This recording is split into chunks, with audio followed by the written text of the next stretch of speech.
Yeah. So in terms of your experience, where would you say like we are in terms of widespread adoption? Are we at like 50%, 100%, 60%? How many of these companies in the industry currently have a digitized system in their maintenance area?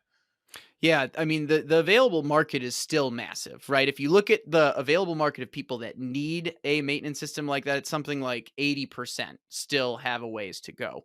But it also depends on the scale, right? We're talking about a lot of small mom and pops, small to medium sized business. If you were to go out and talk to the Crafts, the Coca-Colas, all these big names, if you were to go to talk to them, their adoption, they've certainly gone down that path already, right? But in the broad spectrum of manufacturing, there's still a lot of people that haven't gotten to that point yet.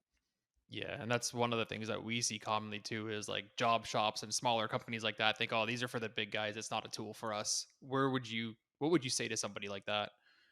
Sure. I mean, I would probably start by asking them, saying, "Hey, how do you manage your maintenance today?" Right? Or, how proactive are versus how reactive are you? Because it's not a matter of how big you are. It's about, let's say, the culture you have around maintenance and the culture you have around your company in general, right? I think everyone enjoys working somewhere where you're more proactive, you're not reacting to stressful situations all the time, right? I think that's where it really starts. So I would just simply, I'd get a feel for, hey, how do you manage maintenance today? Because then I could probably tell them it's like, hey, this could be a fit, or hey, maybe this isn't the issue you're having today, right?